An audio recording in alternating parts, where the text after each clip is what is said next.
Alright, y'all. I'm gonna give you guys my brief outline of Devin the Dream Haney versus Regis Prograis, the Rougarou, that little beast.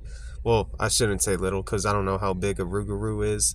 So, yeah, that monster from the South. I don't know what state it's in, but it's one of those states, man. Louisiana, I think that's where Regis is from. So, either ways, we got this fight coming up very soon, next month, and I've been meaning to do a brief outline on it, and I haven't had time to do it, man, because I've been real busy, and obviously we have some fights going on, man, this week, and definitely next month. I definitely want to cover the heavyweight card, that big heavyweight card that happened this past weekend, and yeah, man, there's a lot to talk about. So we're definitely going to break this down for a little bit, and then we'll save the prediction for fight week. For those of you who don't know, I usually do a brief outline where I talk about the ins and outs of the fight, but I don't give away my initial breakdown and prediction of it. So just bear with me, y'all. Bear with me. Anyways, man, we got Devin Haney right here, moving up to 140 pounds to challenge Regis Prograis for his WBC world title at 140 pounds, like I said before. And this is a tough fight for Devin Haney, regardless of what people say, because I always consider Regis Prograis one of the tough guys, well, one of the top guys, at 140 pounds. And I've been watching Regis Prograis before he was entering the WBSS, and there's some fans that I noticed have popped up, like around 2020, new age fans, and there's nothing wrong with that, but some of them kind of missed out on the history of what's going on, like some of the fighters, the contenders, they weren't there like watching the fights on the weekends to watch certain fighters, that aren't named Canelo or all them other guys, Anthony Joshua, the heavyweights. Some of them actually missed out on major events like the WBSS, especially when the cruiserweights were fighting that very same year and time frame as the 140-pound division. And those two divisions were actually the most looked at the time. And I think this happened in 2018. Correct me if I'm wrong, when Regis Prograis beat Josh Taylor. And that was already a couple years ago, man. I still remember that fight. And it was a pretty rough fight, man. Real close fight. You could see it in Josh Taylor's face, regardless of what people want to say, talking about how Josh Taylor easily won that fight. Nah, man, I thought it was a pretty close fight. Could have gone either way. Regis Prograis, like I said before, man, that's a tough fight for Devin Haney. And I think it would have been a tough fight for Teofimo Lopez, man, if he took that fight instead of Josh Taylor or some other fight before that, you know what I mean? So, Regis Prograis is definitely the more experienced at 140 pounds. Devin Haney is also experienced in his own right, but at a lower weight class, 135 pounds. And he became the undisputed lightweight champion there at 135 pounds. Unifying against George Kambosos 2 times. He had to run it back because that was part of the contract. And yeah, man, that was a great performance by Devin Haney. He's also coming off that win over Lomachenko, which I personally thought was a close fight as well. And a lot of people disagree, man, about Devin Haney winning the fight, but that's their own opinion, you know what I mean? But if you say that Lomachenko won by a landslide, you are so wrong on so many facets, and that's just what I think, So either ways, man, like not to delve too deep into that whole situation, which could be for another video, or you guys could talk about it in the comment section. But Regis Prograis is going to be a lot different than Lomachenko. Obviously the southpaw style, but all southpaws don't fight the same.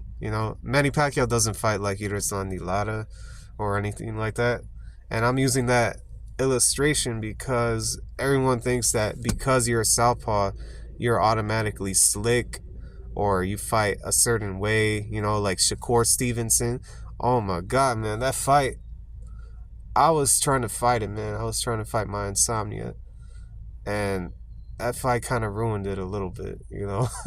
So, yeah, man, I just wanted to throw that in there because, um, yeah, just saying, man. I'm just saying. But like I said before, man, not all southpaws fight the same, and Regis Prograis fights differently, you know, than a Lomachenko. You know, the dimensions are different, you know, physical dimensions and philosophy on their style is very different. You know, Lomachenko is more analytical. And that's not to say that Regis Prograis is not a good boxer, which he really is, especially when he's boxing on the outside, or, well, not on the outside, but when he's just boxing, period. You know what I mean? Or when he's going on the inside, you know, like how he was against Josh Taylor, because he was also having some success doing that as well. But I thought that Josh Taylor was kind of outworking him there by, not by much, to be honest, but I thought that Josh Taylor was getting the better of him there.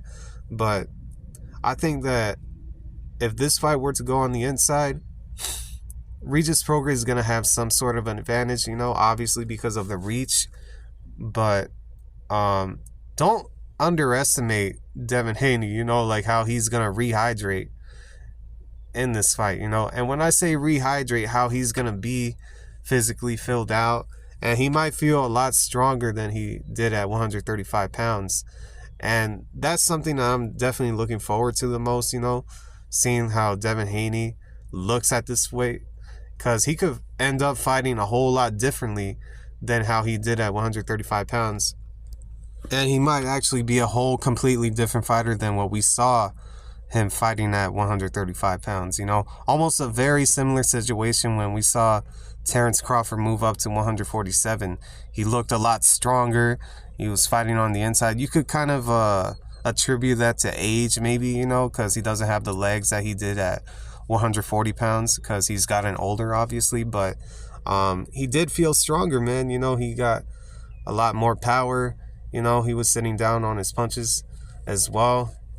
Not that he doesn't know how to sit on his punches, but I'm just saying, man, like, you could see the physical factor play when Terrence Crawford didn't have to cut out so much weight, you know, especially when he was cutting down to 135 pounds. I still remember some of those HBO 24/7s and stuff where he's taking ice baths trying to cut the weight. So I'd imagine Devin Haney was doing the same thing, but on a whole different scale, man, because every time that you saw Devin Haney at those weigh-ins in the last fights that he had at 135 pounds, he was looking gaunt, man. Like, it was actually killing him, that weight. So definitely